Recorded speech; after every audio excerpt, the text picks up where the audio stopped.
Welcome back to my channel tech टडीज। और आज का हमारा टॉपिक है फ्रीक्वेंसी डिस्ट्रीब्यूशन। तो जानते हैं कि हमारा फ्रीक्वेंसी डिस्ट्रीब्यूशन होता क्या है। तो a frequency distribution is a table that display the number of outcomes of a sample. ठीक, मतलब जो हमारा फ्रीक्वेंसी डिस्ट्रीब्यूशन है वो एक टेबल है जो कि हमारे नंबर ऑफ आउटकम्स को फॉर अ सैंपल जो है प्रेजेंट करती है। ठीक, तो इजी वे हम फ्रीक्वेंसी डिस्ट्रीब्यूशन को क्या कर सकते हैं कि रिप्रेजेंटेशन इन टेबुलेशन फॉर्म, मतलब किसी भी टेबल में रिप्रेजेंट करना, यही उसकी जो है फ्रीक्वेंसी डिस्ट्रीब्यूशन कहलाता है। इसमें ये भी डिपेंड करता है कि कोई चीज हमारी कितनी बार रिपीट हुई है, वही उसकी हो जाती है फ्रीक्वेंसी। ठीक, इसमें क्या होता है कि बहुत सारी चीजें होती हैं, जैसे class interval, range, number of classes कितनी है, ये सारी जो है फ्रीक्वेंसी डिस्ट्रीब्यूशन के अंदर आती है। तो जो हमारा क्लास इंटरवल होता है उसको हम h के नाम से रिप्रेजेंट करते हैं,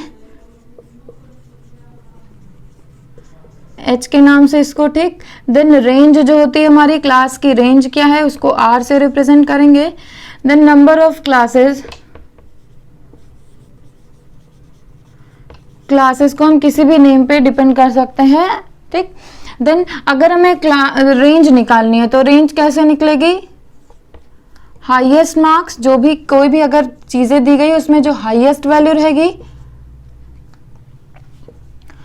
high value minus low value, उसको जो है माइनस करके हम उसकी रेंज को फाइंड कर सकते हैं। ठीक, देन नंबर ऑफ क्लास कैसे फाइंड होगा, नंबर ऑफ क्लास फाइंड करने के लिए क्लास इंटरवल, अगर हमें इंटरवल मिला पता है और जो है रेंज पता है तो क्लास इंटरवल अपॉन रेंज हो जाएगी हमारी नंबर ऑफ क्लासेस को फाइंड करने के लिए।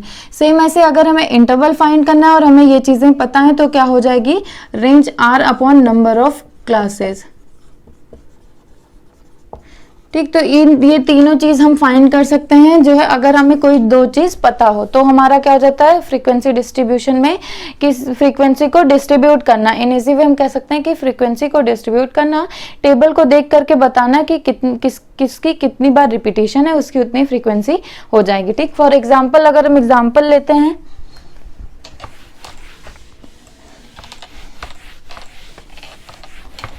ठीक, एग्जाम्पल में ले लेते हैं कि अगर हमें आवरली जो है कितने परसेंट कितना काम कर रहे हैं। ठीक, तो 88, 85, 87, 88, 86, 85, 84, 84, 84, 85, 85। ठीक, ये हमें एक टेबल दी गई है।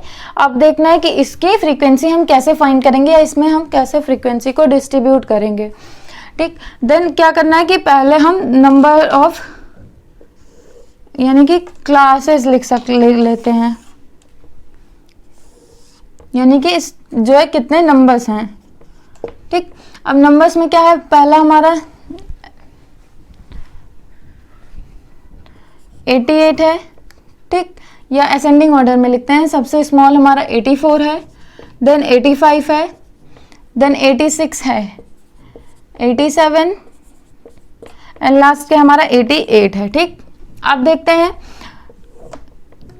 84 कितनी बार रिपीट हुआ है, 84, 84, 84 यानी कि 3 times, 85 1 time, 2 time, 3 time, 4 time, 86 1 time, only 1 time. ठीक, देन 87 हमारा 1 टाइम एंड 88 हमारा 1 2 टाइम। तो ये हो जाती है हमारी फ्रीक्वेंसी को हम डिनोट करते हैं f से। तो इस तरह से हम जो है फ्रीक्वेंसी को डिस्ट्रीब्यूट कर सकते हैं किसी भी, अगर हमें टेबल दिया गया उसके बेसिस पे हमें फ्रीक्वेंसी डिस्ट्रीब्यूट करनी है तो हम ये देखेंगे को कितनी बार रिपीट हुआ है और हम उसकी फ्रीक्वेंसी को फाइंड कर लेंगे। अब मेनली क्या होता है, इसको अगर हम टैली में लिखना चाहें तो लिख सकते हैं, 3 फ्रीक्वेंसी है तो 3 लाइन, 4 फ्रीक्वेंसी है तो 4 लाइन, 1 फ्रीक्वेंसी है तो 1 लाइन, 1 फ्रीक्वेंसी 1 लाइन, 2 फ्रीक्वेंसी है 2 लाइन। ठीक, इस तरह से हम इसको टैली में भी रिप्रेजेंट कर सकते हैं। तो ये हो जाता है हमारा फ्रीक्वेंसी डिस्ट्रीब्यूशन। तो जो आज का हमारा टॉपिक था व्हाट इज फ्रीक्वेंसी डिस्ट्रीब्यूशन, वो यहीं पे खत्म होता है। तो अगर आपके लिए वीडियो हेल्पफुल हो तो वीडियो को लाइक करें, शेयर करें और सब्सक्राइब करें। Thank you.